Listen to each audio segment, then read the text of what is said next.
मुझे बहुत अच्छा लगता है कि मैं कलाकारों के साथ जुड़ रहा हूँ और ऐसा ज़माना चल रहा है जहाँ पे आपको किसी और की ज़रूरत नहीं, प्रोड्यूसर की ज़रूरत नहीं। हम as artist we can collaborate और हमारे पास एक प्लेटफॉर्म है जो सोशल मीडिया है जिसके ज़रिए हम अपना काम दिखा सकते हैं। We do not need to wait for the opportunity is here.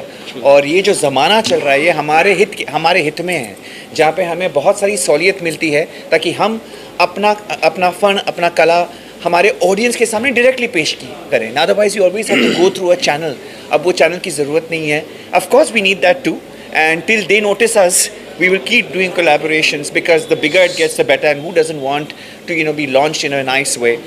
But जब तक वो नहीं मिलता अब तब तक के लिए at least I'm going to keep, मैं अपने आप को तराशना चाहूँगा as an actor, as as a choreographer, as a dancer.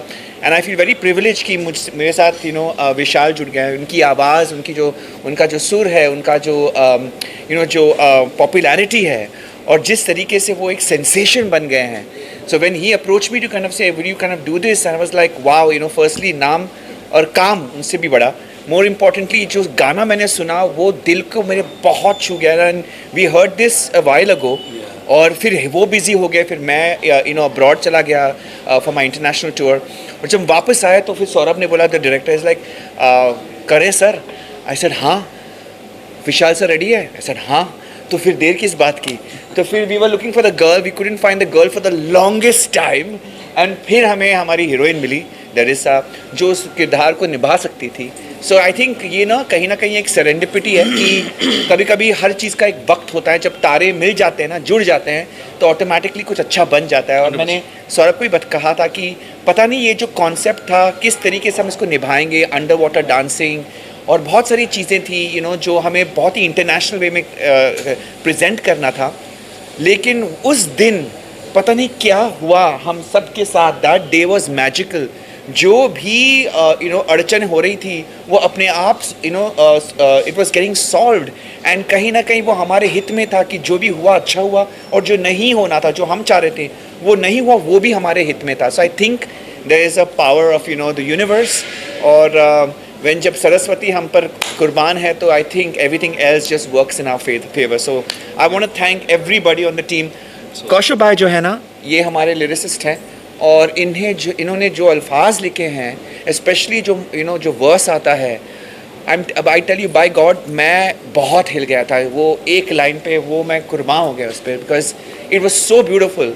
And मैं चाहूँगा कि कहीं ना कहीं विशाल खां इस मौके पे चौका मार के, बिकॉज आई टेल यू बहुत सारे सिंगर्स हैं, end of course with due respect, but I don't know what it is. जब उन्होंने मुझे स्टूडियो में गाना सुनाया लाइव, हाँ, कुछ नहीं था, सिर्फ आवाज़, और इवन इन द म्यूजिक हमने कुछ ज़्यादा इंस्ट्रूमेंटेशन नहीं किया है, and that's the power of his voice. You don't need anything, he is an orchestra by himself, his voice is an orchestra by himself.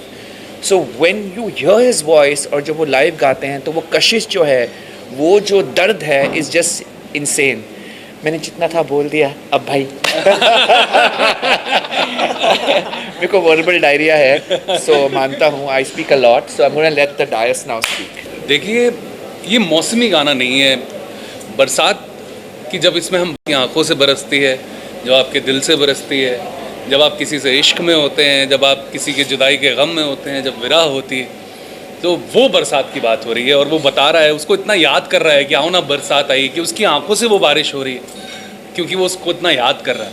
And the whole idea of doing this song is कि हम सारे इंसान इतने एक जैसे हैं, सब similar ही हैं। अब जितने भी भाई हमारे यहाँ पर हैं, या हम सब जितने भी यहाँ बैठे हुए हैं, हमारी नीड क्या है? हम एक ऐसा अकम्पनीमेंट चाहते हैं, ऐसा साथ चाहते हैं जो कि सर्वोपरि हो, सबसे ज़्यादा खूबसूरत हो। एंड दिस इज़ द साथ, this is the relationship that they are talking about in this song. And I am so glad that we all came together. मज़ा ये है जब कलाकारों के साथ बनाई जाए। संगीत इसीलिए बोलते हैं क्योंकि ये गीत संग में होता है। Lovely.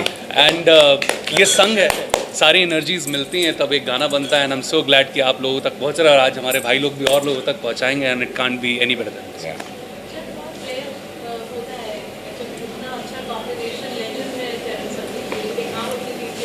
Oh God, no. Yeah. There has to be fire. So कितनी expectation है उस चीज़ को लेकर, क्योंकि गाना देखकर Terence, as an actor या देखिए, कलाकार कैसा, अगर अच्छा कलाकार होगा तो मैंने जैसा कि अभी पहले थोड़ी देर पहले भी बोला था इनके बारे में कि एक अच्छा कलाकार किसी भी अपनी कला के क्षेत्र में अच्छा ही होगा, एक because he is a good amazing dancer, he can express himself. तो वो एक्सप्रेशन वो एक्टिंग में भी लाएंगे, वो अगर गाएंगे भी तो भी वो एक्सप्रेशन आएगा। हो सकता हो बेशक उनकी आवाज़ अच्छी हो, ख़राब हो, दैट्स समथिंग एल्स, बट वो एक्सप्रेशन ज़रूर आएगा। वो जब कुछ करेंगे, वो अपना घर भी रखेंगे, उसमें भी वो एक्सप्रेशन आएगा। वो कलाकार उसके साथ पैदा होता है। And when everybody on board is like that, चाहे वो लरिसा हो, चाहे वो सौरभ हो, चाहे वो कौशल हो, मयूर हो, आज हम सब लोग भी यहाँ पे भी देखिए एक एनर्जी का जो बलून है, सब अच्छे लोग मिले हैं ऐसा लग रहा है। Whenever that will happen, it is going to work. हो सकता है कि जिस प्रकार की एक्सपेक्टेशंस लोगों को होती हैं कि नहीं यार 200 मिलियन हो जाना चाहिए, वो मुद्दा ही नहीं है। मुद्दा अच्छी कला बनाना है, अच्छी कला बना के लोगों को देना है। अकेले लोग हैं, हमारे जैसे मिडिल क्लास लोग अकेले होते हैं, उनको साथ चाहिए होता है, और वो साथ होता है संगीत। आप बचपन में, जब मैं उन्नाव में रहता था, उत्तर प्रदेश का रहने वाला हूँ मैं, वहाँ पे विविध भारती बजता था, तो हमें लगता था कि कोई हमारा साथी है जो हमारी बात सुन रहा है। आज हम बम्बई में रहते हैं, लेकिन ख्याल वही है, साथ चाहिए, सबको एक गाना चाहिए, सब एक गाने पर निर्भर करते हैं, और वो ये गाना है जिसमें कला भी है, जिसमें साथ भी है, जिसमें प्यार भी है, जो सबका साथी बन सकता है। बहुत ज़्यादा अच्छा लगता है भाई के साथ। मैं अगर आप देखेंगे मेरे काम के लिस्ट को, तो उसमें 90-95% मिलेगा भाई के साथ मैं काम कर रहा हूँ, क्योंकि मुझे इतना अच्छा लगता है इनके साथ काम करके। ये गज़ल सुनते हैं, सुनाते भी हैं। बहुत सारे राइटर्स हैं जिनको मैं नहीं जानता था, उनसे इन्होंने मुझे मिलवाया कि इसको सुनो, इसको सुनो। तो ये मुझे, मेरे लिए एक मेंटोर भी हैं, अगर मैं ऑनेस्टी से बताऊँ तो मुझे तो बहुत मज़ा आता है, चाहे वो मुस्कुराएगा इंडिया लिखूँ, या राम आए अयोध्या लिखूँ, या मैं छठी मियाँ लिखूँ, या आओ ना लिखूँ। तो इनका मेरे ऊपर बहुत, मुझे लगता है कि बहुत ब्लेसिंग भी है। तो मुझे बहुत मज़ा आता है काम करके। और आओ ना के बारे में मैं बताना चाहूँगा कि जिस तरह से पहली लाइन है, या भीगी भीगी तेरी यादों में डूबे हैं, भीगे भीगे, तो जिस तरह से शूट हुआ है, जिस तरह से सर ने परफॉर्म किया है, उसमें डूब गए हैं।